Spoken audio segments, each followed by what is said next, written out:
Welcome back, everybody, to TriFecta Airsoft Podcast. I'm E-Rock, your host, and today I have another great guest, Keeper. Hey guys, Thank you for being here, brother. no problem, man. So, Please if give me you a good night. absolutely, we've done this will be our third podcast we've done together now. Yep.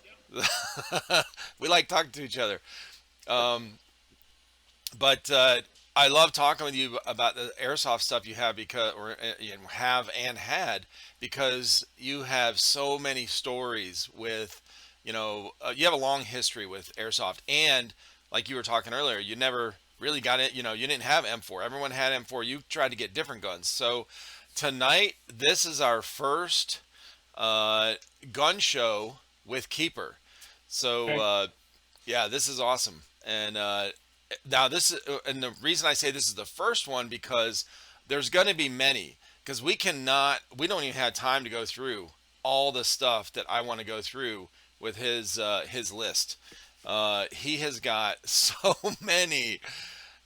so many, and there's a story with each one. So I'm really excited to go through it. But he actually put in for you guys listening and watching this. He put together a website, just a simple website with a whole list where he broke down all the guns that he currently has by category, sniper rifles, support weapons, whatever. And then he's like, oh, look at the bottom, and I'll show you guys here in a minute. He's got a link for another page on that site that is all the ones he's sold. It's a ton. It's a ton. So we like it's like airsoft store or warehouse numbers, okay? Yep. So we're going to have this will be the first of a handful of gun shows we'll do with you for sure. This will be fun. So we agreed on one that we're going to start with, and then I'm gonna go. I'm just gonna pick and choose at random some of the ones that look cool or whatever, and I'll bring it up on the screen and I'll share it with you, and then you can go into what it is and all that good stuff, all the Okay. deets. So let's start with this one. Oh shit, where'd it go? Okay, there we go. All right, I'm going to share my screen, and you remember how to. Uh, you'll get a thing you'll have to click on. This is actually the 30 caliber from the movie Terminator 3. It's where Arnold Schwarzenegger comes out of the mausoleum with the casket on his shoulder, Yep. this shoulder, and he's carrying this gun. It is based on that gun. And the only reason I know it's based on that gun is because the guy that made it for me in California told me it was based on that gun. He took Yeah. all the specs. He said, "Yeah, it's like a 30 caliber with a drum mag, and it's like a hip mounted, and he's just got a sling across his chest, and he built it exactly the way it looks right there." And there's actually a picture of it, of Arnold with it there that I actually have too. But this gun is one of the first guns that I got. Like I know there was I bought AEGs like an LMG and a pistol and an MP5, but this is one of the top five guns. The first five guns I got, this was one in that top five list that I got. That's This is crazy. based on an M14 uh, gearbox, so it shoots really slow. It's about 300 FPS. But it has a 510 length barrel, which is like a longer M14 barrel. And the thing of it is, that's a 5,000 round drum mag. You can dump a whole bottle of BBs in that damn thing. Yep. And it shoots so slow, and it has this like tut, tut, tut, tut, tut, tut sound when it shoots. It is so much fun. When I finally got this was my primary weapon. I would carry my KWA pistol on my hip, and I would have that with me all the time. The pistol had two mags that I carried just as a backup, and then this. And I use this at so many different ops and games and everything. And it's more of an intimidation weapon Yeah. than it actually was anything else. Because it's like I said, it's only shooting 300 FPS. An M14 back like 12 years ago, they were shooting like 280 to 300 with 2.0s, and that's what I used in this to start with was 2.0s Yeah. because it had so many BBs in there. You couldn't use a lot of BBs, higher weight BBs. I finally went to 2.5s, excuse me, and recently when I took it out to test fire, I put 3.0s in it, and I actually fixed the hop up on it so it can hop them a little bit. Decent range. It's not fantastic. With 2.0s and 2.5s, I was shooting great. With the 3s, I was trying in it, not so good. But it still has that thump, thump, thump, thump, thump sound when you're shooting. Yeah. And this was being run originally on an 8.4. I switched it up to a 9.6 eventually. And recently, when I just tested it, I put a 7.4 and 11.1 on it.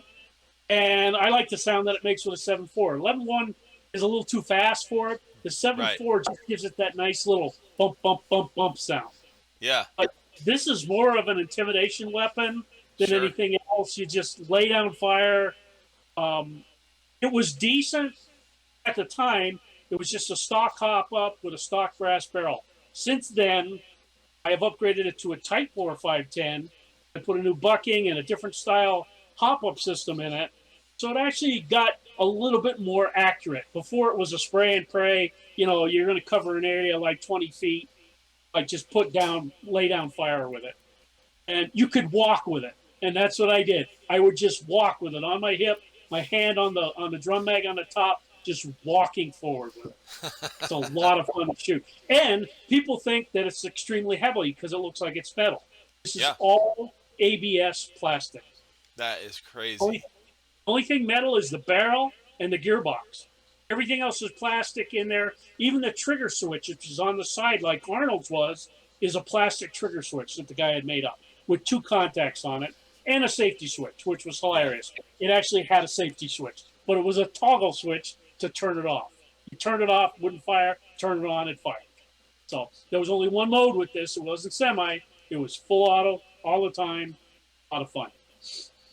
That sounds awesome. Now this is the one that the story you told. You said you had a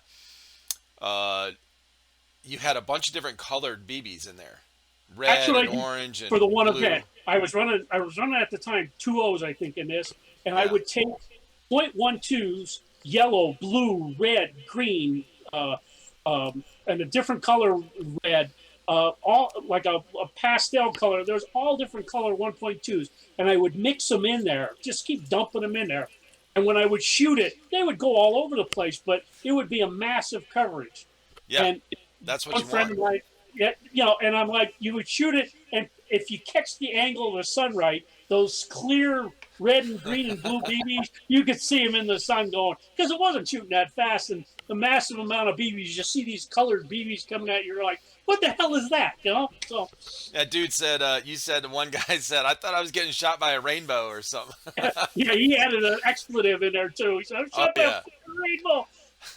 I'll tell you what, I'm still friends with this guy, and I remind him of that story from time to time, and he will go on and on about when he was getting shot at with the BBs like that. So this is an awesome gun. And it's unusual to have a gun that sounds like it looks, that's impressive. I think it's the M14 gearbox in there and the long barrel, and the barrel goes right to the tip too. The 510. Oh, okay. I think it's the M14 has really, how an M14 has that really slow sound, and shooting it on full auto gives it that like bump bump bump bump bump sound all the time. Yeah. So it's a perfect platform for it. Now, in the age of like HPA and shit like that, they probably could throw an HPA in there and make it sound phenomenal, make it shoot better. But I don't think I'm ever going to change this. I have extra gearboxes and everything for this. I bought specifically just in case the gearbox goes. If you notice on the top there, there's like a plate that would come off normally where you would feed the rounds through. That's where you open up. You can get to the gearbox, get to the electrical system. The whole underneath is the M14 hop-up. It used to be a dial like on the M14s, but this one I actually put a screw in, so it's sort of like a an upside down top dead center mod, so it puts you Yep. straight up on the BB. It's a A heck of a bottom lot. dead center. Yeah, it's a lot more accurate that way too. So, but That's this cool. still is a very low FPS gun. Like I said, it was shooting like 300 with two O's. So you're really not getting a lot of high FPS out of this. But for a support weapon, you really don't need it. You know. No, you don't need it.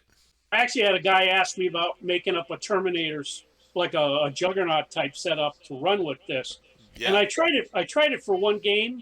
Actually had the gloves on, a big padded thing on, but I got so many welts and shit like that. That was the last time I did that because everybody's shooting at you, and you're supposed to be at like you just keep walking. They have to shoot a little plate that was on my chest to make me stop, Oh, and okay. like, and like then they had to tag me, and then I would turn around and then fight the other team, or fight Oh, whatever, okay.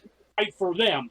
So I'd start out in the middle, and whoever shot at me, I would just shoot back at them until they hit that plate and tagged me, Yeah. and then I would shoot. I would fight for them. But I got so shot up, I was so black and blue, and no matter how much clothes I had on and gloves and shit like that, you're gonna Yeah. get hit. You're gonna have a mess. So Yeah, you need a full body shield, you know, like for real. You need one of those suits like the guys from the bomb squad oh wear, yeah. with the whole neck thing and everything. So, all right, well that is yeah, it's really cool. I mean, I cannot believe I'm looking at this picture and I swear that is metal. The way that it's painted, it looks like Oh, like a worn out metal. the gentleman that did this, he did props for Hollywood, Yep. You can tell. and he was really good at some of the stuff. His painting was phenomenal. He would do some weapons that I'm like, oh my god, that's not a real gun. You would look at it and say, that looks real. That looks like Yeah. it's heavy. It could be, it's steel. You're going to be walking around with that. It weighs 50 pounds, something like that. But he did a really phenomenal job painting it and getting it that weathered look. So That is awesome. this is originally an SBR that he gutted, and it was just like the upper and lower receiver, no front end, no stock, and he put it inside this case. He called it his Microgun. And it originally had 6 spinning barrels on the outside, which broke, so I put a solid barrel on there instead. And he made it look like a minigun with an over and under shotgun under it. And the Oh, okay. battery, as you can see, is sticking out on the one side, Yep. and on the opposite side was where the BBs went. 2,500 rounds went on the one side, 2 8.4s went on the other side. Oh my gosh. And when you pick this thing up, it was this little dense, heavy thing. And the problem was he had put a bigger spring in it because he didn't think he was getting enough snot out of it. This thing was shooting like over 500 FPS with 2 O's. Oh my And, gosh. and it's such a short. Now, if you look at it, it doesn't look that. I did put a longer barrel in it, but the original barrel was like even with the bottom spot on the bottom there, and it was a very short barrel, maybe like 230, like an MP5 style length barrel, and it wasn't very accurate. But shooting that high of an FPS, I couldn't use this anywhere. He No. made a stand for it in the whole 9 yards. So the first thing I had to do is rip it all apart, and found out it had an SBR receiver in it. Took it all apart and put a really low end spring in it. Yep. So I put like an M100 in it, so it'd be shooting like about 310, 320. And eventually, like I said, the spinning barrel thing broke on there, and I just glued the pipe on there. And I was using it for like post-apocalyptic type events Yeah. because it looks weird. Yep. And I did away with the 284s, which were like basically in series, and I use 11.1 in it now. But it's got a regular trigger, just like I lost the stream. Oh, it came back. I use a regular trigger on it, just like a regular M4. But the BBs feed out of that one right side, and when it had the spinning barrel on it, you had a little control that you would hold on the bottom, and it would spin, and it would like make it look weird, really mean. But it was Yeah. only shooting in the center anyway. Oh, I gotcha. So everything was. I was just gonna ask, did the actual spinning barrels work? Like, Because that would So be very difficult to do. Yeah. Okay. they were for looks, Yep. and he called this his Microgun. Yeah. And it's space age Microgun. He made a stand. It's hard to see on this picture here, but that stand has etching on the bottom, like Yeah. says the year that he made it and the whole 9 yards. And when he sent this to me, I picked it up and it was so heavy. I'm like, why is this so heavy? He actually had a drill motor in there turning the barrels. Oh my gosh. Wow. So it's a variable speed drill motor. So when you would hold the one button on the side, the drill would start winding up and the barrels would start spinning and they'd Yep. really get cooking. Or you could not spin it and just shoot the gun. Yeah. So that's Oh, what he okay. did. So I eventually had to take the drill out and just put the regular straight tube on there. But it's still with the 2,500 rounds BBs in there and the way it's set up and stuff like that, it has some weight. It is a little. It's mostly polymer. He does have the like a plastic inside inner barrel, but I'm like it's very like interesting to take out to like a post-apocalyptic event. I took it For out to sure. a game called. I was going to take it out to a game called Wasteland, but they canceled the game on me. COVID, what the hell? So I didn't get a chance to take that out. It was going to be one of the cleaners, the guys in the white suits that Yep. fall out. He's all in Yep. white suit, and I had that, and that was like, oh, you got to bring that, Don. That's going to be perfect for the game. Yeah. That would be perfect. Now, Right now, is this full auto? oh yeah, it actually the SBR still had the selector switch. You had to reach up inside though to switch it to semi. Um, it I left it on full auto 99% of the time anyway Right. when I was using it. But I did take that to a few games, got a couple of eyebrows raised and stuff like that. But it's not very practical because it's a hop up is in there. He has a fixed hop up. That's the problem with this. Yeah. He has it fixed, and for 2.0s it worked decent. But they only shot maybe 70, 80 feet. It's not really a long range type weapon. Right. But I guess I could take it apart, try and mess around with the hop up. And he basically just put like a hop up rubber on the barrel, put a piece of stuff around it, and had a little nub sticking down. And however far he had the nub sticking down on the ABS plastic, that's the hop up you got. I Yeah. guess you could take it apart and put a screw to get some adjustment and things like that. But he sort of made it to be encased in that unit. So yeah, they'll do a lot of work to get it to take it apart and. Now, is this something you could use? Like, can you carry this like you could the 30 cal, or is this Yeah. this can only be mounted? Or No. This is you can carry it. This is on a okay, stand in the picture here. It's hard to see, but on the top is actually a carry handle. okay, And I thought that's what it was.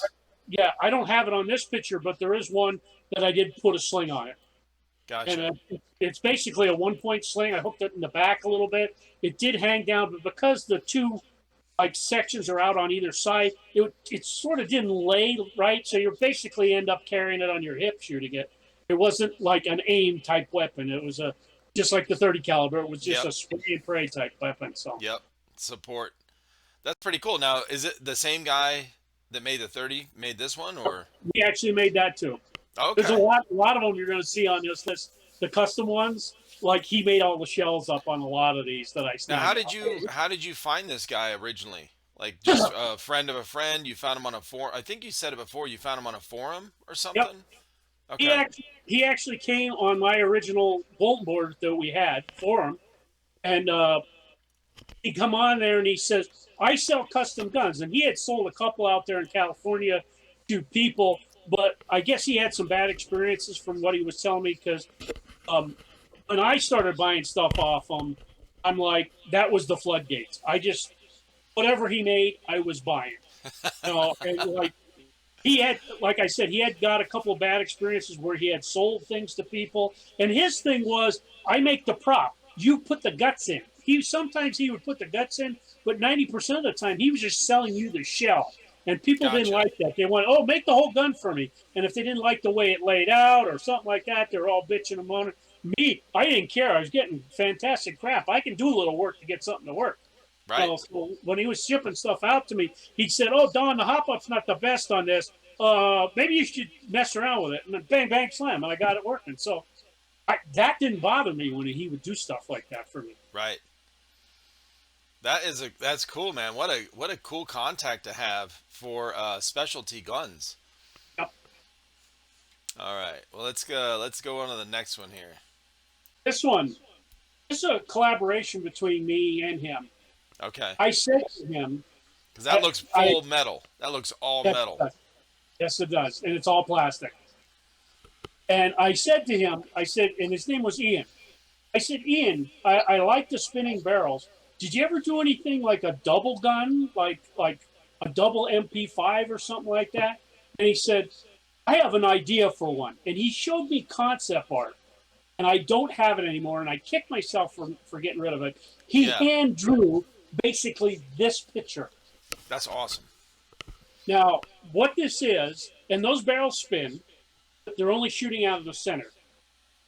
That is a dual MP7 upside down MP7s. They're actually upside down. Oh Okay. my God. Which is really screwy. The top two parts that you see there are drill motors. They have gears that go Yeah. into the spinning barrels. Yep. Drill motors spin the barrel, and that black thing that's on the back there are two drill, starting from the left, two drill batteries. He had a little old LED thing that he had in there to show the voltage, and then over there are switches that you turn it on. Okay, it still had the paddle on the back, the butterfly paddle on the back, Yep. and it had two feed tubes that came down through into 30 caliber ammo buckets with two feed mechanisms in them. So when I mounted this in a tower, and I have this mounted in a tower at one time, I would put this on this like platform in the tower, and at a little shelf, I put the two feed things there with like 2,500 rounds each in, and you have the tubes hooked up, the whole 9 yards, and there's electricity coming from the drill batteries that actually run the drills, run the guns, and run the feeds coming up from the bottom. So you press the trigger, the barrel starts spinning, the BB start feeding, and these MP7s start going like this. And I actually have a video. I was going to say, don't you have a video on your YouTube channel? Yeah, I have a video on my YouTube channel, and I'll send you a link if you can't find it. I'll send you a link for it. Yeah. That I'm shooting 2 different times with it. And what he did to get around, now if you turn an airsoft gun upside down, Yeah. the hop up is going to like put the BB straight down to the ground. Yep. He actually turned the hop up upside down. Wow. He left the gun upside down, but he turned the hop up right side up, and he put two like top dead screw centers in there to try and get them adjusted. And what he did is he adjusted one higher and one lower. So when you're shooting, That is it's at awesome. 2 different levels. I actually adjusted them so they're back together, but it just that sound that it made. It's spinning barrels. You hear the spinning barrel. You see the thing shooting, and I'm like, you're sitting there just peppering something. Right? And I'm like, That is this awesome. A lot of guys don't know, but machine guns, support weapons. Machine guns are not meant to shoot like a laser. They're not meant to be that accurate. In fact, I don't know if you know this, but the history of the BAR, the Browning automatic rifle, when it first came out, Browning actually made it too good. Like it shot too good. So there was no spread. And with a machine gun, you're laying down support fire. You want it all over the place. So you want the bullets going left and right all the time, and up and down. And they had to basically make the gun a little shittier to to fulfill that role. But yeah, that's what you want. So with him turning this hop up and down, that's a cool a cool effect. This thing looks badass, bro. Now, the things that looks like the bullet casings that are wrapping around there, I remember him sending me a piece of it. He said, Don, what do you think of this? And he had made it in a black ABS and cut it, and it was just a little chunk that he sent me. He said, how about this, like bullet casings that got to go around the outside? I said, yeah, okay. I said, what's that? He said, that's going to be where the feed tubes go into the MP7 so the BBs can go into it. He said, I got to find a spot. He said, I don't want to have just 2 tubes go up. And I don't know if you can see in the picture. Yeah, on the right-hand side, you can see where the one feed tube is coming out of there. It's hard to see. On on the bottom of the curve, you can see the feed tube. Oh yeah, I see it. Yeah. So he actually had the feed tube coming out of there, around that, and in on the top, so it fed into the hop up unit, And which is to hilarious. make it look more authentic and better, Yep. he built those fake casings or whatever that look like casings around it. It looks badass, bro. Like when you look real close, you can see that it's they're kind of squared off or whatever, but they it looks really cool. And what I like the butterfly and the it's the 50 cal handle. Yeah. The handle in the back is what is on. We used on the M2, the Deuce 50 cal machine gun with those two classic wooden handles and the butterfly trigger in the middle. That's a really cool setup. Now, what I did on this is he actually had, because he had worked, his nickname was Mr. Minigun. He Hmm. used to do a lot of these at the end, but he used to do a lot of 50 cals and stuff like that. So he made a bracket on the bottom to put it right on a cradle so you could mount it on a tripod. But Oh, okay. the problem with that was you had all this extra stuff. You had the feed tubes coming down that went into two like 30 caliber boxes. Then you had that control panel, which was off to the side. It was great for an emplacement gun. Yeah. It was not something you wanted to move all over the field. No, no, I no. had it in a tower for the longest time. Yep. And the idea was that whatever team got to the tower first and get somebody up in there and use that, they could just control the whole area of the field with it. And trust me, you did not want to be. And this tower was 15 feet in the air. Yep. So this is shooting down. It's not shooting far with the MP7s. They were only shooting like 250 to 280 with two O's. It's really Yep. not really hot FPS. But I mean, you were raining BBs down on people. Oh yeah. Yeah. And I'm like, they could not take, and they had to actually take the tower. The only way to get the tower was take the guy out in the tower, and and then you Woo. can control the tower. But it Yeah. was a fun gun to put out there and have people use it. We actually had we had a similar setup on one of the fields I played paintball. Way back when I first started. One of the fields me and the guys went to had me and my work buddies went to had a double. Uh, I don't know. I think they were Tippmann 98s. They were the most common, but he had bolted them together. Put a spacer in between like a metal bar, and then he put and they each had their own trigger. He didn't modify a whole lot, but they each had their own hopper. But he mounted it on like a turret. He made a turret out of it in one of the towers on that field. So it was real similar setup. So if you got up there, now you had to put your own your own balls in there, your paint, in there when you got up there. But fill the hoppers and then start blasting. But it is really I'll tell you fun to do. that would give you a whole new outlook on life. 100%. Yeah. Yeah, it really it changes the dynamic of the field and the game when you get somebody up there because that's the excitement.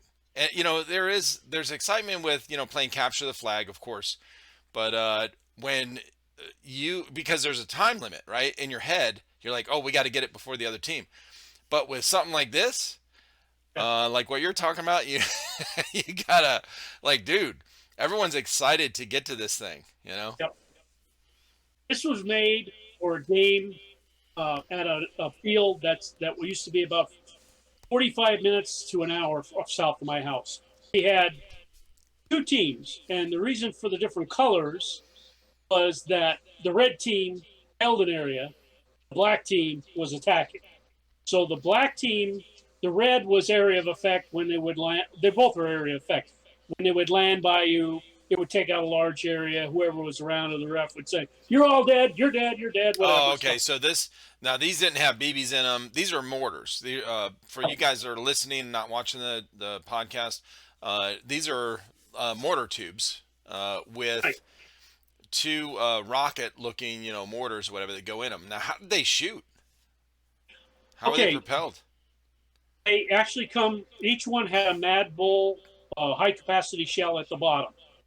In the Oh, so you mortar, can when you buy get, these? Like I've yeah, never seen these. I've never seen these in airsoft.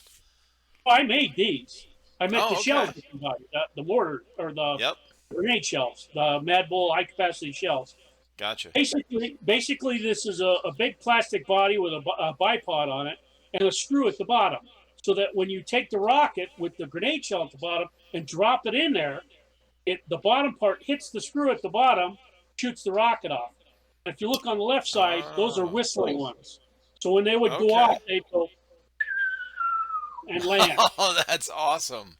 And they had a range of like, if you filled the shell up with 5 seconds worth of gas, and then you would just stand like a regular mortar and just drop it in, get away from it, poof, it goes right off. Yep. At a range of like anywhere from 150 to 200 feet easy. That is cool. Now, the ones on the right, even though they have a red head, they had a yellow body with fins. These ones also were whistlers, but they're different type. So when they would go, they would spin. It Yeah. was sort of like spiral. And when they would spin, they had something on their tail that would make a like a whistle sound every once in a while when it would go around. So that when they would land, you'd see them. Other ones were Nerf rockets. The ones on the right were like some kind of stomp rockets that they had. And they Gotcha. had soft rubber tips. The stomp rockets, I could shoot you direct with them, and they wouldn't hurt you.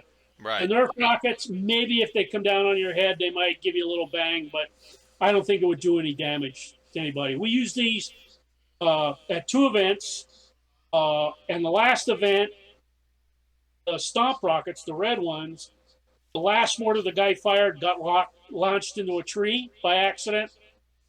I swear it's still up there. I don't think I ever got it back. Oh my So God. Yeah. it was a interesting thing because the black one, excuse me, the attacking team, opposing force, whatever you want to say, op for, they had to carry that with them. So there was a guy that had this on his back with the strap with the 2 rockets. Right. They had to get it by capturing it in the game, Okay. and then they had to bring it to an area, which then it would go into the compound to where they were, but they had to aim it, and they had 2 shots at getting a particular target. So that is they were a cool. lot of fun to make, and like I said, when I bought these, I bought all the Nerf all the Nerf footballs I could find, and I bought all the stomp rockets I could find. So, like, I only had 2 shells that I made up, but if I ever lost the rockets or the Nerf footballs, I had extras. So, I still have both of these, and I still have a bunch of stomp rockets and stuff like that. And the thing of it is, depending on how much the bipod that I have on there, if you extended the legs all the way out, it had a pretty good angle. Okay. You can almost fire this thing like straight on, too. Yeah. And it was up to the people on how far up in the air or how far down or how position on how you wanted to fire it. Now the compound was pretty easy because people were running up through this field with slight cover. So if they launched a rocket by a group, they were out. Okay, and they didn't get out of the way, and it was near them a certain distance. Bang, slam, the whole group was dead. So the Gotcha. compound people attacking the group coming at them had a better shot with the 2 rockets than the people with the mortar, because the people with the mortar had to hit a specific target. Had Oh, 2 okay. chances to hit it. Now, if they did hit in the compound, it did kill the people in there, and they had to go to another spawn point and then fight their way back to the compound. They just didn't respawn in the compound. That wasn't fair. We had them go out to another spawn area, and then they had to fight back to get back in the compound to help out. So technically, if they had blown up 2 rockets and took out a whole pile of people, they probably could have overrun the compound. They never did, Right. though. The last game we played with those, they never took the compound. So I think in the two times we played with these, the attacking team never took the compound. Almost once. They did take out the target once, which was points. They had to get, I think it was worth like 25 points or something like that. We always played point games because, like, just death, team match, death for death. That's no fun. You want to go for objective with points. And I think there's a certain building in the compound. Taking the compound was a certain amount of points, but taking this one building out in the compound was worth 25 points. And I'm like, if you hit it twice, you got 50 points. So I'm like, these guys had a chance to, like, get really ahead in the game. There's a lot of other objectives. That was just like one of the ones in there too. You know, like normal games, you assassinate the team leader or take this bomb to this particular location, stuff like that. So Right. this was a good game, though. We had a lot of fun with those. That's cool. So the black ones over there, those are the ones you made. Those are Nerf footballs I, stuffed into like a glued into some kind of plastic no, no, tube no. or They're something. actually, no. They just, the shell stays in there. And Nerf football is the only thing that flies. It's that Oh, red part with the fins on it. It's oh, actually okay. I Nerf thought the whole football. thing flew. Okay. No. And the Oh my stomp, gosh, that's if you crazy. if you look at the stomp rockets on the right, Yeah. that red ball was the Yep. top Yep. of a long like That's the tube actual rocket. mortar. Yeah, that was just like the Nerf Okay. football. That Right. long stomp rocket, which was about a foot long or about Yep. 6 inches long, would come out of that tube and fly and I spin gotcha. and get at the people. That's that is a cool idea. Yeah, that's something. Now, did you make a video with these on your Yeah. channel? Yes, I did a Okay. long time ago. Yeah, put a link, send me a link. I'll put that in the video because I definitely uh missed that one.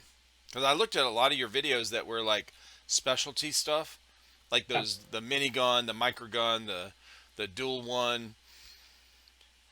I think the Microgun video is a real old one. That actually has the spinning barrel on it still, the video I did there for that. Yeah. Yeah, I can't wait to see that. Okay. All right, here's one. Oh, jeez.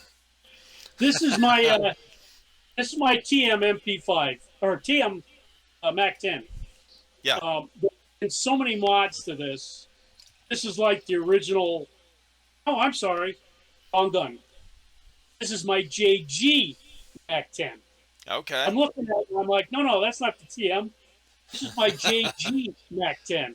So all these Mac 10s, when you buy them, they come with that goofy little 7.2 NiCad battery, or in later years, they came with a 7.2 NIM battery. They were horrible. The gun shot ridiculously slow.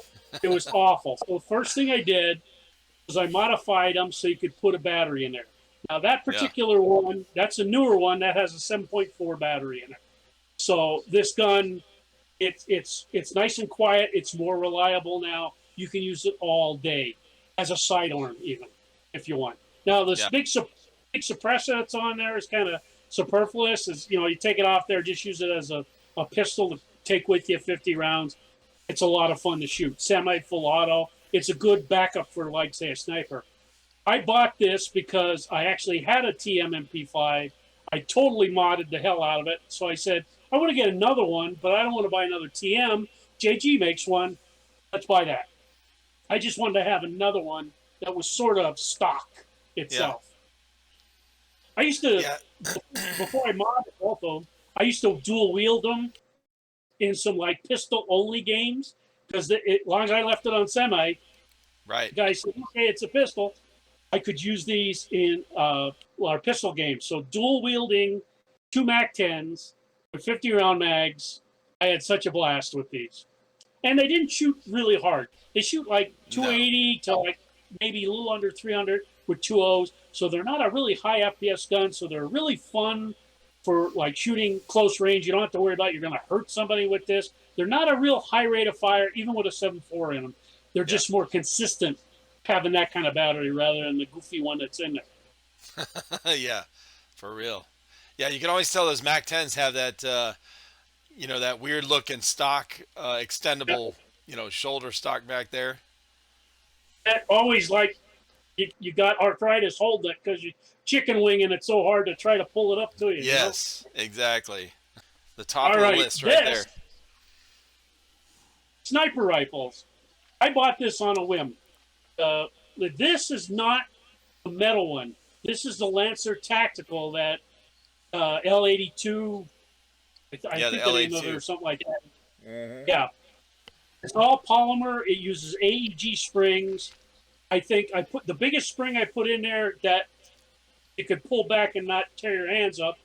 I think I got it shooting like about 420, 2.0s only. It really was not very accurate. And the thing of it is, to store it, I had to take the barrel out.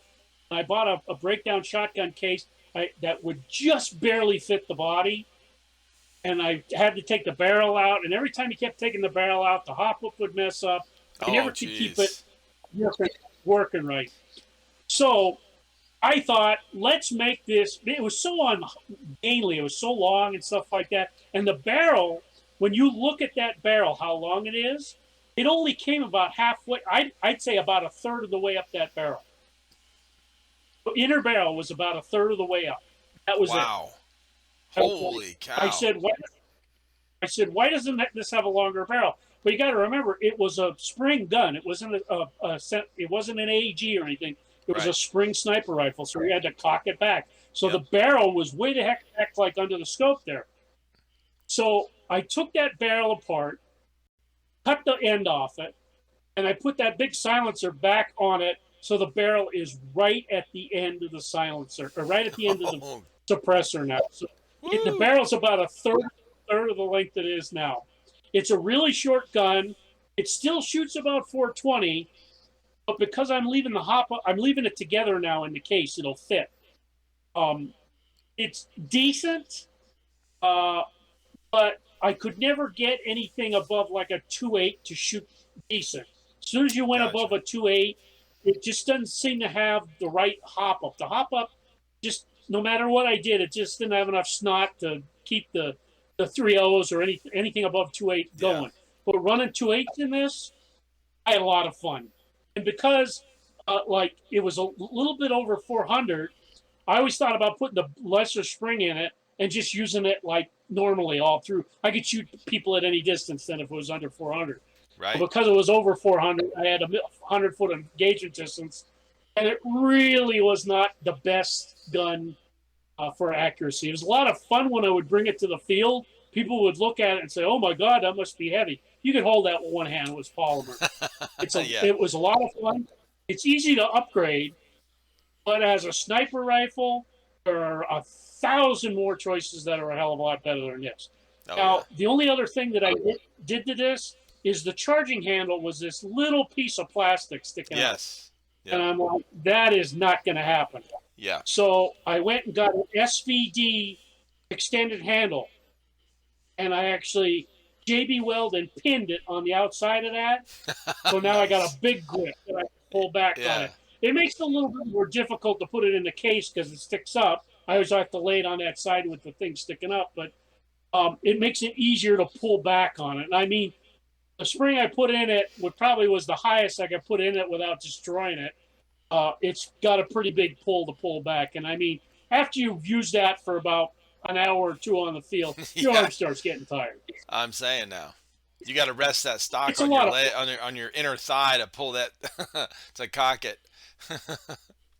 What I ended up doing, I used to hold it and push it against my shoulder and cock it. And eventually, I just kept dropping it down to my hip, put it in my hip, cock it, and put it back up. That was really not conducive to sniping because I would lose, target acquisition and he'd be gone. So it was always like charge the gun and keep ready to go. And when you shoot, hope that you can get another shot out before he gets you. So it's a lot of fun, but I haven't used it in a long time because I've got a lot lighter sniper rifles that shoot a hell of a lot better than this. Right. It's a lot of fun though when you take it out to a field, though. Oh yeah. Now, what's your longest shot with that one? Did you ever get any crazy shots with it? With that one, no. Because it's got the 2.8s, they would start drifting away, with the wind and stuff like that over like 200 feet. It did have it would float a 2.8 out there pretty good, but I think they were hitting so light on people, I don't really think they were getting, people wouldn't feel them a lot of times too. So I don't know what you're pulling up. Yep. Oh my God. It's like Christmas. This is the longer stock version. I think it's called the C96 is like the box cannon the Germans had. Yeah, the one I just opened that with, what was that, modern Airsoft box I had? Yeah, now this one, they actually made a stock version with a stock on it. Right. And the thing with this is it took the same mags as the pistol did. So it Yeah. was a pistol caliber rifle with a 2X scope. That's all it was on it. Yeah. The thing with this one, this was a fixed top up like the pistol is. It's basically the pistol with a longer barrel and a stock. Gotcha. So the longer barrel gave it a little higher FPS. This was shooting like about 390 to 400. It wasn't over 400, but the hop up was fixed like the other gun, and it really didn't have any range. It was a lot of fun. You get 150 feet easy with this, but I'm like, I was shooting, I think with this one, I was only shooting 2.8s as well, because after 2.8s, the 3.0s just wouldn't lift them enough. But it's Yeah. a very, because it's a double action, you're pulling, it's a real hard trigger pull. You know how this pistol was. You pull the trigger, the hammer goes back and forward. Now you could cock it yourself and shoot. But you know, I'm like, it was fun. I had this a couple of times, and I think I put I forget what kind of sling that was I found, and I just put on it. It's from another style German gun too. I think it was from it might have been from one of the STG 44s. I had an extra sling. Okay. But that gun was a lot of fun because I actually had the box cannon and had like 4 mags. Yep. And I bought this and I had 2 mags. So when I went out sniping, I had like a little pouch with like 6 mags on it. So Nice. actually, I have a guy who wants to buy that. Oh yeah. He bought the broom handle off me, and he said, "Don, don't sell that. I want that too." Oh boy, this was a labor of love. He said to me, "Even this is the guy that was building props again. He built this for me too." It looks like it looks like his work. He said, "Hey Don, I have this idea to build a World War II, or no, I think World War II machine gun. Yep. That might be World War One. I'm not sure, but I thought he said World War II. No, I think he said World War One. World War One machine gun." I said, "Well, what are you looking to build?" He said, "An MG08. I said, "I have no idea what that is. I'll buy it off you." He said, "Okay, I'll make it up." So he actually started doing research. And I'm like, he was meticulous about making the stock, making the little like gear working on the back, making the tube where you put in the water cooling system, making my the drum. God. Yeah. I'm What? like, and even the nozzle and the sights on the front and the rear sights, which are hard to see. He made a charging handle just like the regular charging handle on it. It has the wooden, if you notice in the middle there behind the drum mag, there's a wooden grip. He made the wooden grip because the original had a wooden grip. He made the bipod that it came with. They used to mount, this was a gun that the Germans would come, slap it on some sandbags, hook up the water to it, and just pour lead down on the Allies. So I'm like, that. I think this was only like maybe 100 round drum mag or something like that originally. It wasn't a lot of rounds, but for the time, this used to shoot like about almost 500 rounds per minute.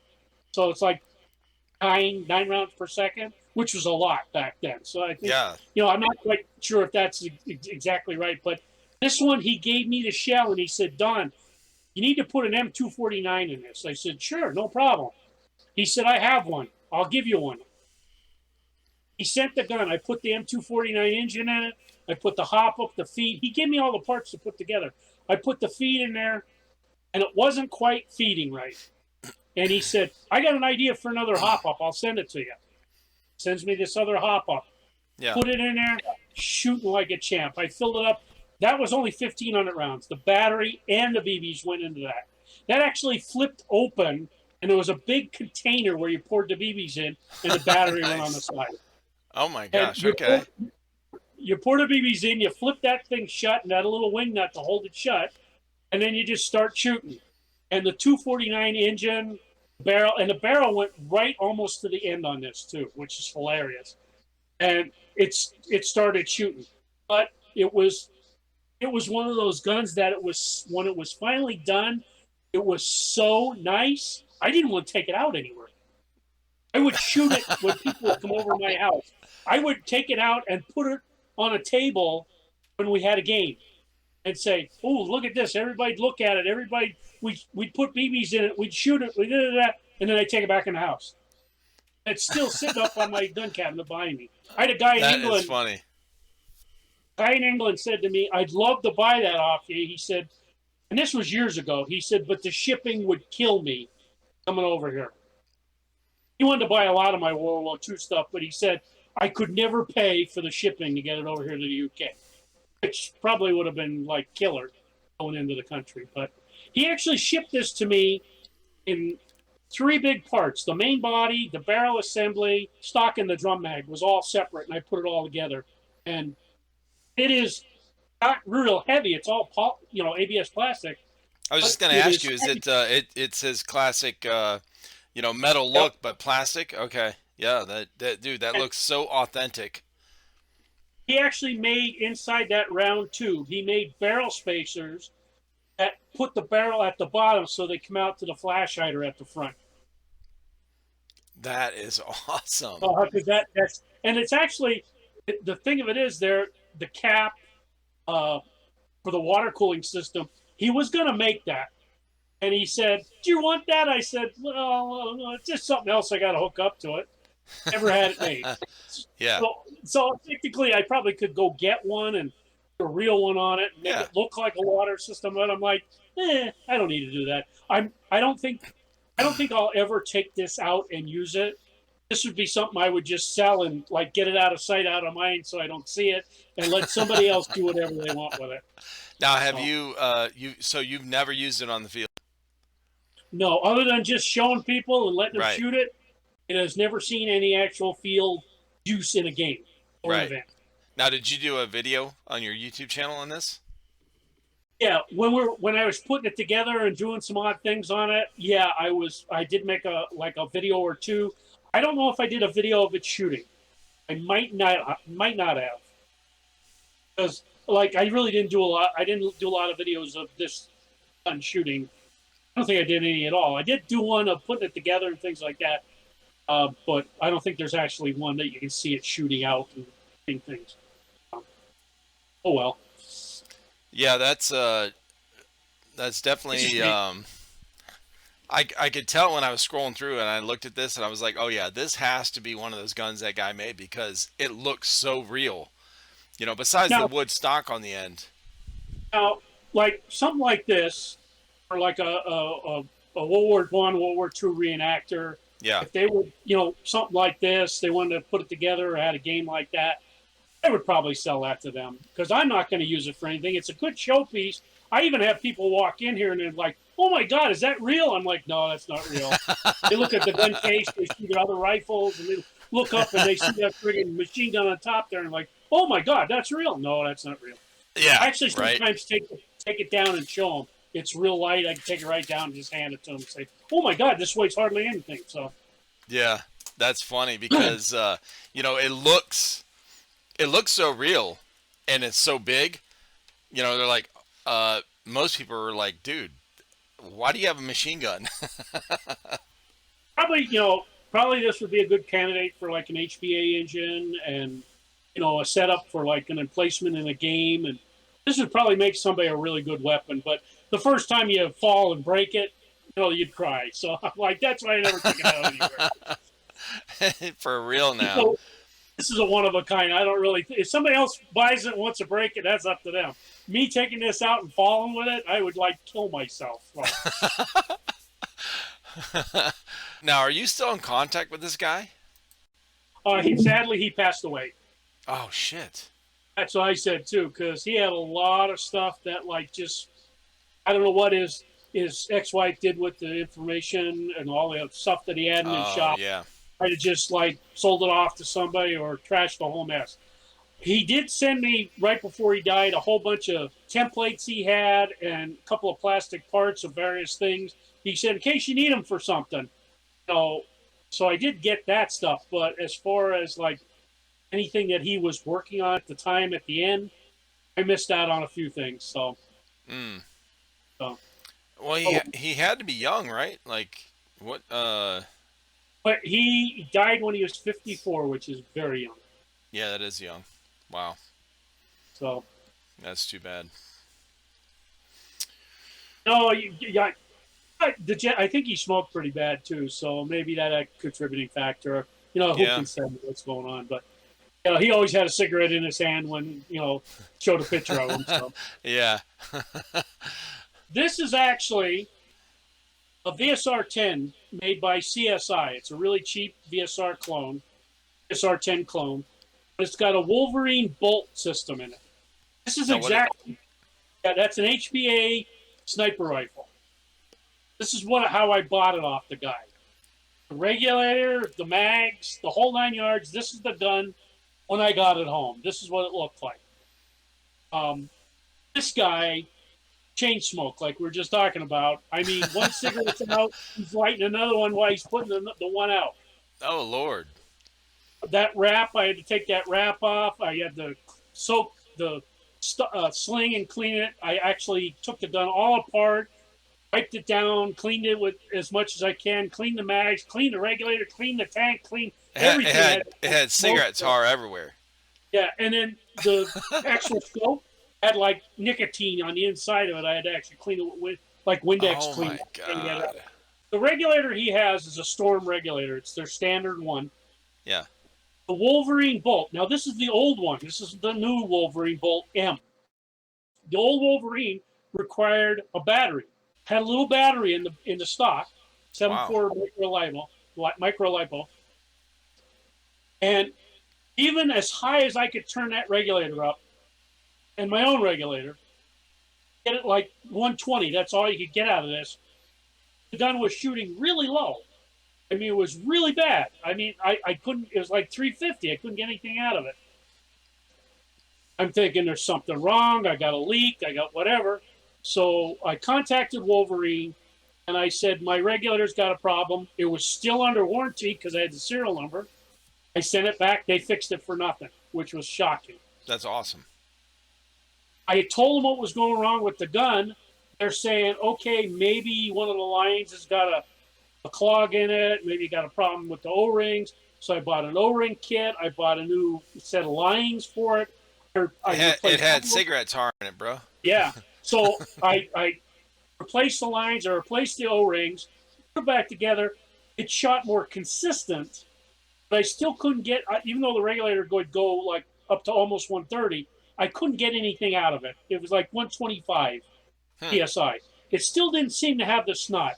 Two people I talked to said, you need the Wolverine high pressure regulator. It goes way above 140 PSI to use with the bolt.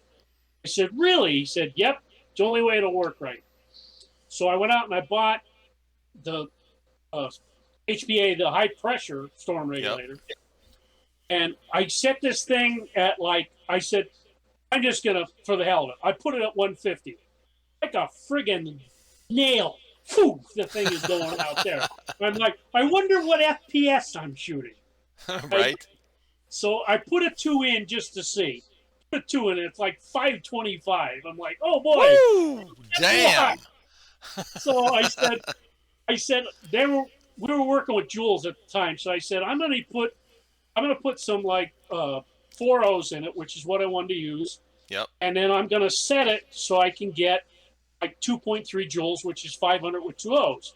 Okay. So I forget what the actual pressure was I finally settled on, but I was getting 2.1 joules, 4 O's. And this thing was popping them out there like crazy. I mean, that would hurt, bro.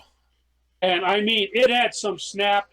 The only thing I didn't like, it was sort of clumsy having that line on there. Because the line, it's hard to see on here, but the line came out where he had it coming out was right behind the trigger. It did, or I'm sorry, right out of the back of the stock. So your shoulder pad behind the trigger guard, the line was right there. It was a little bit of a pain in the ass. Yeah. To I don't know if you can see. Yeah, at the back of the sling point there, rear sling point, you can see where the line's coming out. Okay. And he had cut the line right. on it. Yeah, I see it. Yeah. Make it short. It's way back there. Yeah. And I said, why did you cut the line off? Because when I replaced that line, there was an extra like 6 inches sticking out, which made the gun a hell of a lot better to use. Right. The problem is it had a CSI mag holder, like mag release type thing. And only the CSI mag fed out of it. And he had one CSI mag And he bought these Action Army ones. He bought some other, VSR 10 mag, and Right. none of them fed. No matter what weight BB I tried, none of them fed. So you put the CSI one in there. They came with the gun and fed like a champ. The guy said, it's the mag release, or the mag holder is screwed up. You got to get this special one. So I said, okay, where can I get it? Czechoslovakia. What? It was Airshop Pro, or AirSniperPro.cz, which is Czechoslovakia. Right.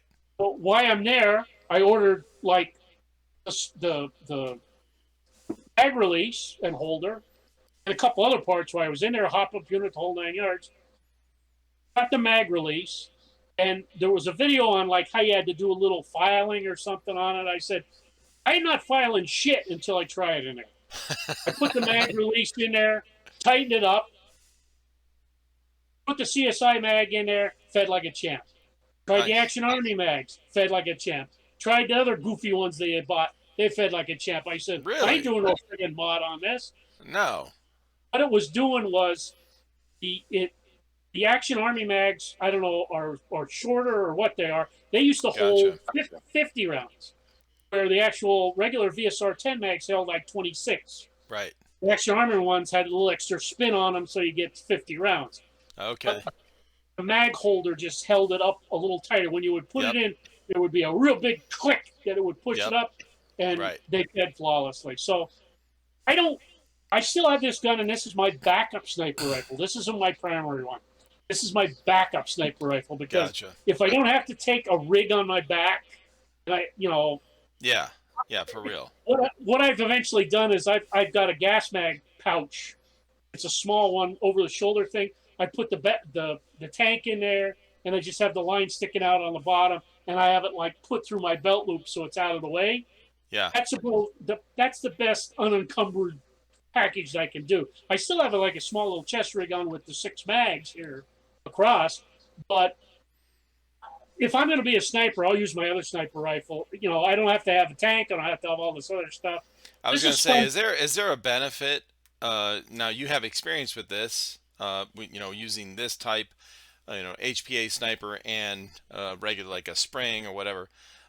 Is there a benefit to HPA? Like, would you rather have, what's your preference with snipers? For this particular application, okay, I'm pulling a bolt back just like a regular rifle. It's like a little half cock, bang, the BB's back in it. I don't have to give it, pressure to pull back. I'm just barely touching it back with my finger and pushing it forward and down. So you still have to cycle the bolt with an HPA, with that HPA? Yeah, oh, really? Just about maybe an inch and a half. Just like like this, just to get the BB to go up in there. All that's doing is just pulling it back so the BB can go up and it forces it forward. Oh, I gotcha. The thing you get with this is the consistency. And I'm shooting 2.3 joules or 2.1 joules. I'm shooting 2.1 joules all the time until I run out of air. Okay. Whereas a spring rifle, you're going to have you can get some guns that are really dialed in pretty good. But you always have a consistency of a couple FPS each time. I can shoot this and be dead on 3 shots in a row, same FPS. Yeah. And that is a really consistent thing to have. If you're using the same type of BBs that you always use, and you have the same type of FPS, and your gun is tuned, you got your hop-up set a certain way, your BB should be going the same spot every time. And it seems to do that with this. It's just that extra idea of having a tank and a line. Now, they do have a way to put a CO2 cartridge inside this. You replace the line with a CO2 pack. Yep. Everybody tells me they're very inconsistent. I actually have a CO2 sniper rifle. When you first put the CO2 cartridges in there, it shoots great. But after about 10 or 12 shots, you're starting to lose the CO2 pressure. Yeah, it wears out. It wears out too fast. And your FPS keeps going down, which then affects your consistency. You always got to keep adjusting the hop up, things like that. Those little CO2 things they're too small for stuff like that. Yeah, it's just not consistent. Where the HPA pressure air, high pressure air, you get a little bit more consistency on a package like this. Right. Do I want to use this all the time? In an open play, I will. But if I had to go for a long op, having that tank on my back and stuff like that, Yeah. it depends on the game. I've had some fun at one event with it. Yeah. But I actually brought my other sniper rifle as a backup, and I switched to it halfway through the day because the tank was just annoying on me. Yeah, I've for got sure. like not that it was heavy. It's just that every time I lay No, down, it's cumbersome. Yeah. unless I had a way to keep it centered on my back, which I didn't want to wear a big rig and shit like that. I Yeah. wanted to wear my camouflage, so I wear the most minimalistic I can, so I don't sweat and kill myself. Sure. So carrying a big rig for a tank was not an option. So I wanted to carry a small little pouch for it. But when you were laying down or kneeling down, it would wobble to one side, and sometimes it would, at the most inopportune times, slide off to the side and like jerk a little bit. And I'm like, oh Yeah. fuck. So, it's a really nice weapon, and like I said, I do have it as my backup when I go different places and I do the sniper roll. That is the one I take. So, and it lifts 4.0s without a problem. There's an Yeah. action army. There's an action army aftermarket pop up in there. Lifts 4.0s without a problem. I probably could put something higher in there, but I always had good luck with 4s with this, so I'm not going to go any higher with it. Yeah. Yeah, it seems like what you would be giving up going to just a regular like spring bolt action rifle for sniping.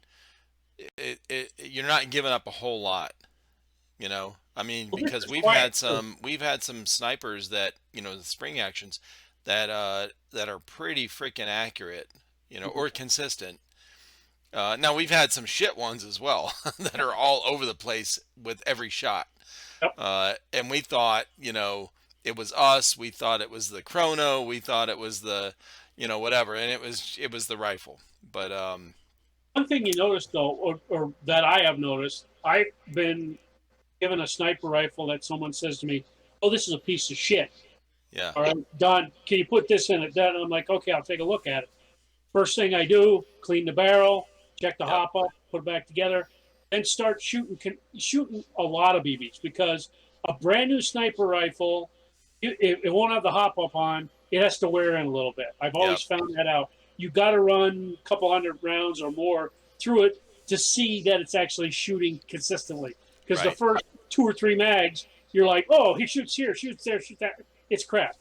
Yep. But after about maybe 100, 200, 300 rounds, then you'll start seeing the gun settle in, and you might do better with it. So That's a good point. That's honestly a good point because the AEGs, you throw a mag in, you shoot, you wear that in. Yep. That what you're talking about, you wear it in 1 or 2 mags. Because it shoots, you're just blasting. Whereas, especially a bolt, most of the rifles we've got, the sniper rifles we've got are spring, so they're bolt action. You have to load each round. You cycle it each round manually. So you get done with 20 rounds, and you're like, okay, I'm tired of doing this thing. Like, whatever. Like, if you just had it in your head, I'm going to go through 2 mags of this, 90 rounds or whatever it is, 60 rounds. And that's the baseline. Like, I'm not even, that's just for practice, just to break it in. But, most of the time we don't do that. We take it out, and we have mindset of the AEG. So we go 1 full mag, and we're like, this thing shoots like shit, and we don't take the time because it's a lot of work, more work than an AEG for sure. my friend who got into sniping after he joined the team, he's the guy that does a lot of the videos on the channel now. His handles Rebel. Short little guy. He's like all of like 5'5", he's a bull of a guy. Really nice guy. Volunteer fireman too. Okay. And he started sniping. And he says, I have this old sniper rifle. It's a Well MB06. He said, what can we do to make it better? Because when we shot it, I'm like, I said, my pistol shoots farther than this. He said, yeah, I haven't shot it in a long time. So we I didn't change the barrel. I just cleaned the barrel, put a new bucking in. We put a new hop up in, and I did a little modification on the hop up to make it a top dead center. We put spacers on the barrel, which it did not have, and we started shooting it. And I'm like, he said, "Man, this is like phenomenal. How come it's shooting so good?" I said, "Because you've got the barrel stabilized, you got a Yeah. better hop up. It's all about the hop up. Now you've got centralized pressure going down from the top instead of the up from the bottom piece of crap that was in there to start with." He has it adjusted now so that his BBs go out there, they got a little bit of a hop, and they land. And his average range is like 200 feet plus. Yeah. I watched him shoot across 268 feet. Now, granted, at Woo. that distance, you're more luck than it is skill, Oh, in my absolutely. opinion. But Yeah. I watched him float that one out, and it floated right out and landed right in the middle of the guy's chest. And he happened to be turning, and he only had a T-shirt on, and he felt it. I Oh, think okay. it might have hit him in a gear or something. He might not have Yeah. felt it. No, he But wouldn't it have hit him felt with it. the T-shirt like really high near the throat. He Right. felt it, called it out, and we walked it off with a rolling tape measure to see it was 268 feet. And Okay. I'm like, he said it's better to be lucky than good, and he always says that like he likes to get as far back as he can, and then slowly move forward until he gets to the range where he's more consistent, and people can't hit him. Oh, But absolutely. That's the role of the sniper for sure. So he has a couple of videos where it shows the people shooting, and they're laying a shitload of BBs at him, and they're all falling in Yep. front of him. Right. And then he'll take a shot, and you watch the BB go, boom, hits the guy in the chest. Yep. Just enough little hop up and down, and hits him in there. Yep. But he's actually using 4.3s for all his stuff now. So he's having a Wow. blast. That's pretty with that heavy. gun. Yeah. Okay. So the thing of it is though, he's not intentionally shooting people in the face. He's going center mass on a lot of shots. He Yeah. says to me sometimes he shoots people, they don't feel it. You hit him in the backpack, you hit him in the back. You hit him in gear, you hit the gun, Right. they don't hear it. Like he shot me, and I'm like, what was that? I bet that was him. I bet that was Kevin shooting me. And I'm like, I stop and I look, and he'll shoot me again. And I'm like, oh, okay, it was him. But Mm. it's one of those things that at the distance he's shooting, even with 4.3s, Yeah. if it hits like your helmet, By the time or it hits you, you're you'll not hear really. it. Yeah. If it hits your gear, you might not feel it. And Yeah. like if it hits my arm or my leg or something like that, I definitely will feel it. But I've had a couple of shots where I've heard it hit something on my gear, and I'm like, I did not feel that, but I heard it, so I'm going to Yeah. call that out. I got hit. Yeah. Right. So Yeah, but you have a lot of experience. I mean, you understand that, and a lot of people. I've seen these old, these videos like where they say, cheater videos, where some of them are obvious, really obvious, but there's a couple of them that are like the guys are getting shot like in the pack, like the backpack, yeah, and I'm like, there's no way they could feel that. There's no way. And if it's loud, how in the hell, or if they have something on their head, if they're talking to their team or whatever, how are they going to hear? Like, yeah, there's no way. So I remember one of our sniper videos we did, where Chris was doing a review on one of the snipers. I can't remember which one it was. I think it was the Echo One or something like that. But anyway, we went back like 280 feet, maybe 250. I don't know. But he was using, I think he was using .2s. The wind was at his back, okay, and it was very light wind.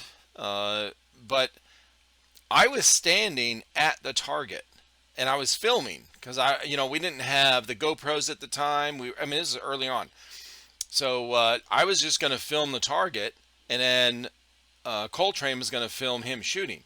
So we're trying to make this video, and I'm like, dude, your BBs are hitting so light, they're not even making a mark on the target. I was like, you have to move up. He's like, no, man. I was like, how is anyone going to feel this? There's no way. So yeah, we've when you're back that far, you got to have a heavy spring. Now this was a sniper right out of the box that we got from a mystery box, so we didn't upgrade the spring or anything like that. But You didn't try if any you heavier want to, BBs. yeah, if you want to launch that BB 300 feet, 250 to 300 feet, which is a football field, Yeah. and have somebody feel it, especially in a mil sim where they're wearing all kind of shit. You better either, you got to make that thing not be, you got to make it hit hard, hard enough for them to feel it. Well, I was actually watching a video, and I really liked his Gunfather Milsim, is Yep. his name. He just did a sniper video, and I really like when he talks about snipers because he talks about effective distance shooting. Yep. Like anybody can shoot 300 feet. Hell, I've seen a guy at a last open play. He had the gun aimed in the air, shooting, hit me across the field 300 feet. Yeah, okay, yeah, Right. you can do that. Yeah. He's talking about effectively hitting the target. Exactly. And he said a sniper rifle, 175 feet to 225 feet. He said that's your effective distance on a sniper rifle. And I'm like, I was waiting for all kind of comments where people would say, "Oh, I shoot 350," or "Oh, I shoot 400 feet with my sniper rifle."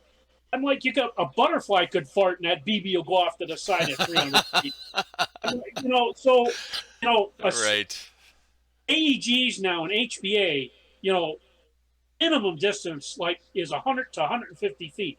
Yep. With ranges up to 200 feet accurately. You with the new AEGs, you can see that.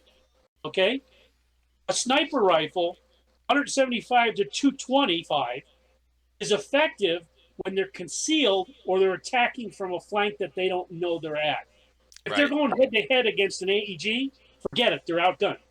Yeah. I really like when he says stuff like that because it's true. If I'm trying to do a firefight with an AEG, it ain't gonna happen. I remember being at a game with this, and I go up with 5 guys, and I'm in the back, and the 5 guys are up defending the flag, and one by one they're being picked off, and I'm back there with a bolt action sniper rifle trying to keep a charge coming. It's like there's no way. I was getting shot so many times. I'm like, okay, I give up. I'm done. I'm hurt. Yep. Like I got one BB at a time where this guy's shooting even semi-fire. He's getting 10, 15 BBs at me by the time I get 2 or 3 at him. So I might have the range, but he has the volume to come at me and take me out. Absolutely. Well, this is a tactic we learned, and I'm sure he learned as well. If you're in ambush, if you're getting, whether it's sniper or whatever, or you're getting ambush, you never, your team, your platoon, your fire team, whatever, is never supposed to run away from an ambush. That you'll all die.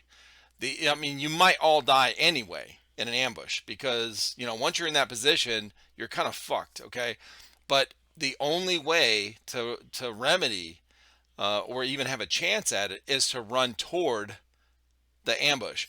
So sniper, if you find out where they're shooting from, you run toward it, and with numbers, they'll overtake you, and that's the so you're trying to fend off 4 or 5 players with a bolt action sniper. Dude, in a movie where the sniper is the protagonist and he's the motherfucking badass, best shot on the planet, or universe, whatever. Then he's gonna shoot everybody, no matter how fast, And it's the difference between yards and feet. Airsoft, well, that too, but it's realistic, and real life and movie, Hollywood. You were talking about the video you just watched. That's who I just did a podcast with last night. Was Rob from Gunfather Milsim, yeah. So he's a cool guy. Yeah, very, very, very knowledgeable with his stuff there. Okay, this one is interesting. I got this. This is an Echo One MP5. I forget the model number and everything like that. It was given to me because it had destroyed the gearbox. The guy said, "I don't want this." It's a polymer gun with a metal riz front, and it used to be a battery in the back. So I said, okay, he says, I'm getting rid of it. He didn't have the end for it, which I had another end, and the mag release was messed up. There was a couple other things, easy things I could fix, the externals. So I said to Rudy at Bingo Airsoft, I said, Rudy, how much to put a Polar Star in this? I said, I've never done it. Can you put one in this for me? He said, sure. He said, I'll give you it, because he had done a couple other things for me. So he said, oh, I'll give you a break for it. Just send me the gun. So I sent him this gun, and he dropped a Polar Star engine in it. Okay. It is incredibly light, and it has an incredible setup. I mean, I use this one as my primary MP5 forever. Okay. This is one of the few MP5s I have left. I have 2 left. I originally And had 12. how many did you have before? 12. Oh shit! I kept my TM MP5, Yep. and I kept this one. I have since gotten rid of all the other ones. I had 2 Echo Master Series RAS ones with the interchangeable gearboxes. I had like G ones. I had Simon ones. You name it, I had it. And I bought all these MP5s because nobody on my squad had an MP5. Everybody had all kind of M4s, AKs. One guy had a G3, which made him stand out. So I said, I'm going to have MP5s. I'm going to have every kind of MP5 that they can make. Yeah. I went out and bought the ICS ones with the split gearbox. Yep. I had 2 different versions of that. I bought all kind of parts and stocks and stuff for that. I had so many things for MP5s. I'm down to 2. So holy cow! This one is so efficient. I have the thing set. It uses hardly any air. I have it set to like maybe 50 psi. I have it shooting like I think it's shooting like about 145 joules, which is a little bit like 360, 370. Right. And I run 3.0s in all my HPA guns that are non-support weapons. Right. Even my support ones now, where I run 3 sometimes. But I run 3.0s in this. It's phenomenal. It just consistently bang, bang, bang out there. I actually ran this at one event. I had all my mid-cap mags on there. I had 8 mid-cap mags. And the mid-cap mags were 90 rounds apiece. And I thought, that should be good for this event. Well, I started shooting with this, and it's like, Don, we need to, I'm running here. I'm running, well, not actually running, but I'm going to here, going to there. I'm supporting all these different areas because the gun was shooting so well. I was running out of BBs. So, I have a bottle in my pack, and I'm like, I can't do this. So, I got to keep loading the mags up. I didn't have any kind of way to load them fast, so you were just speed loading them in. Yep. And I'm like, that's speed loader per mag. Fill a speed loader up, put another mag in it. Oh, God. So I remember this event was the first event I have a C mag for this. Yeah. 2,500 rounds. Woo. I filled that sucker up, and I had done some modification on it, so it was easy to fill. Okay. And got the battery, got it all. I changed out the battery, too, because I had a real goofy little white battery and only lasts for a little bit. So I put a brand new type of NIM battery in it so I could charge it up quick with a Tamiya end sticking out so I could just plug it in the charger and charge it. Right. So I put this C-Mag on, and I clipped this thing on, and the black C-Mag on this like woodland style camo gun, I just sat there like a saw gunner, just laying down fire with that. And they were so used to me changing the mags. I think they had me down to a science where I would shoot, drop the mag, They knew when you were about to change. Yeah. I'd stop shooting a little bit, and they'd start running. Oh, to trick them, yeah. So after a while, they're like, he's not stopping shooting. And this thing it's so quiet, too. It's just putting them out there. And I mean, I didn't have it on a high rate of fire. I think the max at the game at that particular time was 25 rounds per second. I had just set at 20. I had it set at 20. I said, I don't really need to go any higher than that. But at 20 rounds a second. 20 is pretty good, though, man. That's pretty quick. At 20, on a 2,500 round C-Mag, I'm like, these guys are like just jumping from barricade to barricade because they can't get away from me. They go to one side, I start shooting at the one side. Go to the other side, start shooting at the other side. A friend of mine in the game, his handle is Wind, and he's a sniper. But at that particular day, he brought his DMR. He had an incredible DMR. So I would say, he'd say to me, and he's by me, and he'd say, Don, they're on the right side.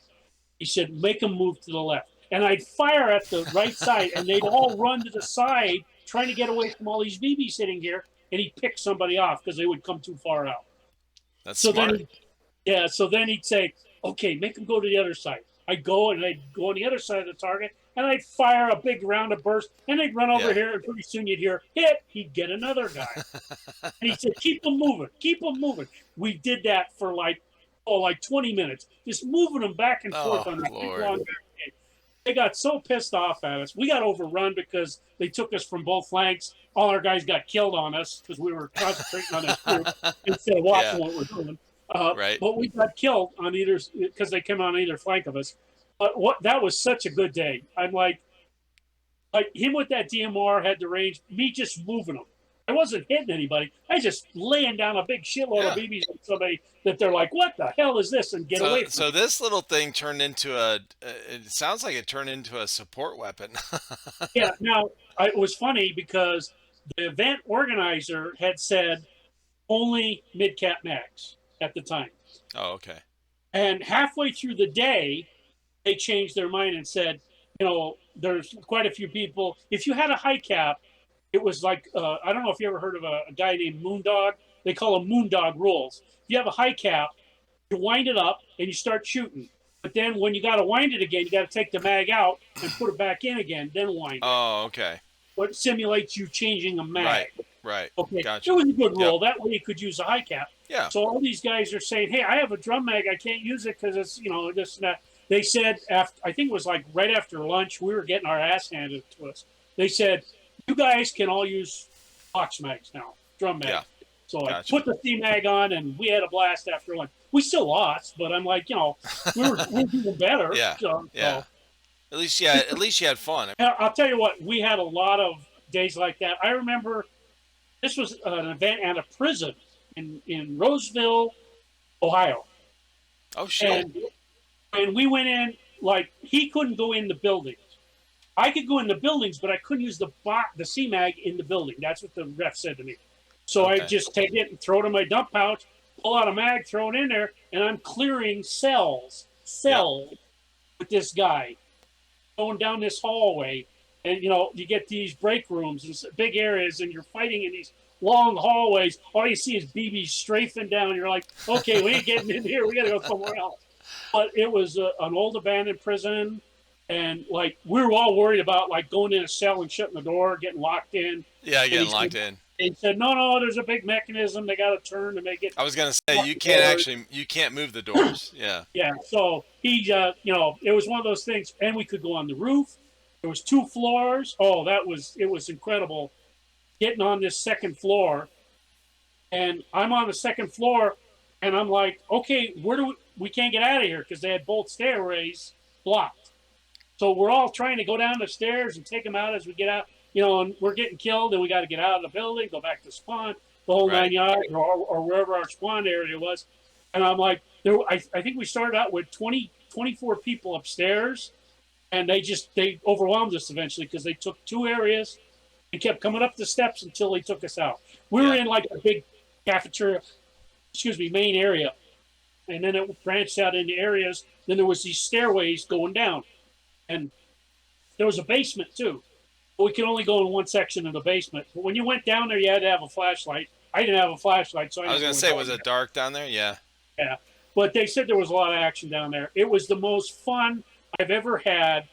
The problem was it was such a haul out there. I think that was like almost 8 hours when we drove out there. We went all the way across the state. It's right over the border of Pennsylvania. So I think that's like 6-7 hours, something like that. Gotcha. But then once we got there and slept in our cars overnight to start the game at 8 o'clock. We were parked at the prison, and I'm like, so okay, you had to be tired as hell, bro. Yeah.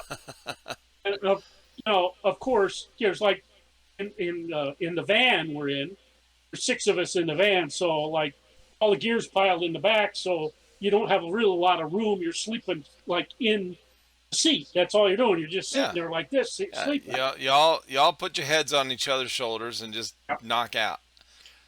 So it was funny. The end of the game come up, and it's like I think it was like 5:30. So we're gonna go get something to eat, and I changed. I had blisters to hell on my feet too, because I got my feet wet, and I didn't have any socks to change out, and that's the Mm. worst thing you can do is not change your socks out for dry Yep. and keep playing with wet feet. Yep. So because it was like solid mud there, no matter where you went, you were in Oh mud, God. Yeah. and then wherever it wasn't mud, it was water. So Oh you God. know, Yeah. so I remember that's what prompted me to always take a garbage bag with me after that, because the van we were in, we had to go get cleaned because it was all mud and crap inside. We rented it, and Oh I said, shit. I said we Yeah. had to spend. I don't know how much we spent at the car wash trying to get the damn thing clean. Right. Anyway, we got in the van again. Like we went and had something to eat, so it's like 7:30 at night, and they're like, "Are we going home?" I said, "Well, no. We left Friday to get and slept overnight and play Saturday." And I said, "Why don't we go home tomorrow?" "Oh, let's go home tonight." I'm like, "Oh, dude." I said, "We got to take turns driving. I ain't going to drive all myself." Yeah. So I took the first 2 hours, and then I went right in the back and I fell asleep. And I guess another guy drove for an hour, and he said, "Oh, I'm falling asleep." Other guy got in there. He drove for about 45 minutes and said, "Oh, geez, we're going to kill ourselves. I'm falling asleep." Oh my God. The other guy didn't know how to drive. Okay, he didn't know how to drive, which was shocking. It ended up the last 4 hours, I drove again. So I got maybe Jeez. I drove for 2 hours and then slept for about an hour or two or three, and then I drove Yeah. the last 4 hours. And I remember pulling into this guy's house and him getting out of the car, and I said, "Tomorrow, you're helping me. We're cleaning this van." I said, "We got to clean it." I said, "I can't take it back like this." So he helped me at the car wash. So we slept for a couple hours and got the car cleaned up and went back to the rental place. And they were bitching at us anyway because it was all mud and everything, still all in various spots. But it Oh was my a. God. If I had that to do again, I probably would have rented a room and like said, "Hey, you guys want to drive home? Go for it. I'm staying Yeah. here." Stay Yeah. here. Yeah. Or take Monday off, either one. So, Yeah. Yeah. That's so a big, with these mill sims, that are out of state, travel, getting there and getting back, because, you don't want to fly. A lot of guys don't want to fly because they got to take oh, all their gear and their guns. And, either got to ship it. You got to yeah, ship I it. mean, you got, yeah, it's a real pain. So they have to drive. And you're talking about, if you rent a vehicle, you got all this dirt and mud and, all kind of shit you're going through from the mill sim. Yeah, it can be, these Well, that guys was know. that's what prompted me to always carry a garbage bag with me when we go to games and it's raining. Yeah. Because first thing I do when the game's over, strip the shoes off, throw them in the bag. I I drop my shorts right there, right down to the shorts, threw clothes back on, standing outside the vehicle. And I'm like, I don't give a shit who sees anything. I'm like, what are they gonna see? If they didn't see it before, let me know. So I take all the clothes off, put them in the bag, Biology 101, yeah, and I just keep going. So Yeah. no matter what you do, if you're driving 2 hours or more, change your socks, different shoes. I take off them big boots and the socks, either wipe off your feet, let them just air dry, whatever, throw new socks on, I throw sneakers on, then I drive in comfort on the way home. I don't Right. care if I still have my fatigues on or whatever. It don't bother me. Nah. No, But I that's not a want to big have deal. something good on my feet that I'm Right. comfortable with. I got to drive 3-4 hours. So, Yeah, that's one of the first things we learn in training in the military is change your socks and make sure your boots fit right. mhm. So, because if your feet are fucked up, you Yep. cannot march, you can't walk anywhere, you can't go into battle. So, it's I don't care how tough you are, if the skin's falling off your feet, Yep. uh, now during the time that it's falling off, when you got, your feet are just, submerged in water for so many hours or days or whatever, you won't feel it. But as soon as that shit starts trying to heal, Yep. That's where the pain comes in. And I don't care how tough you are, you ain't going through that pain, bro. Like very few, 1% of the planet could go through that pain. Like you're gonna be stuck. So, yeah, change your socks and make sure your boots fit. Well, it's been We didn't get through half of nothing anymore. no, no. It's and I knew that was gonna happen because that's the whole point is there's a story for each one of these guns, and that's what I wanted to hear. So, Yeah. um, it has been 2 hours and 4 minutes. Okay. Wow. Yeah, it doesn't seem like it. I know. These are fun, man, and the stories are great. And that's the whole point. We're not doing a review on each of these guns. We're doing this is your Yeah. personal arsenal Yeah. that you've had over the years. So people want to hear, and I want to hear the story that goes along with that particular gun. So however long it takes is fine with me. Okay. I'm not in a hurry. I don't mind at all. I think it's been great. So I I have a enjoyed it. question. I have a question though about this. On my side, it says the stream has ended. That's not on your screen, is it? It's No, just going no. to be me and you. Okay. That means the I turned off the sharing screen thing. Okay. I got it. Yeah. So the stream in the Discord call, the what they their terminology, the way they use it is a stream is if I share my screen or if you share your screen, that's called a stream. So you gotta, so when you click on it, it's you're watching the stream, which Okay. is kind of confusing because most things out there uh, are, so like Twitch or whatever, it makes it sound like, oh, you're live streaming. You're not. Um, yeah. Yeah, you got a ton of videos on your channel, and I remember watching some of those. And I never did see the mortar one, but I saw the other ones, and it would take me a hot minute to scroll through and find some of those. So yeah, if you can send me the links, that'd be great. Just the one fire in the dual minigun. There's two of them. Yep. Or is it one with two views? I can't remember which one it is. It might be Yeah. two videos. It might be one with two views. I don't know. But that is the one with the most views on my channel. That one there. Gotcha. Like Okay. everybody got a kick out of it because I didn't put Airsoft at the time before YouTube started getting anal about, you know, Right. yeah. I had actually put adult. I had to put Airsoft and not real steel. These are not real weapons. I had to put all that shit in a disclaimer after a while because it was Yeah. getting tagged as adult content, age Uh, restricted. I'm like, that's a pain in the ass. A lot of places. Swamp Sniper just got nailed with a lot of age I know. restricted videos too, I which is know. hilarious. So Yeah, which makes no sense because even real steel channels, they're not age restricted. yeah, Those videos are not age restricted. I don't whatever. We don't understand it and even they don't understand their own rules, but whatever. yeah, 'cause Um they give you a strike, you appeal it, they take it away. So I'm like, well, don't you it's guys learn? It's an Airsoft channel. they don't. I have, I have a blurb set up that I send them every time. I don't keep trying to like do an individual video. I have a blurb. I copy, paste it, send. About 2 hours later, oh, the appeal come through. Yeah, we're sorry. We're not. uh, It's not. Shouldn't be restricted. I'm like, okay, yeah, fine. well, Because that was I think I don't know if it was you and I. No, it was me and somebody else who were talking about this disclaimer thing, and I said I'm not doing one, and I'm not just trying to be an asshole to buck the system or resist or whatever.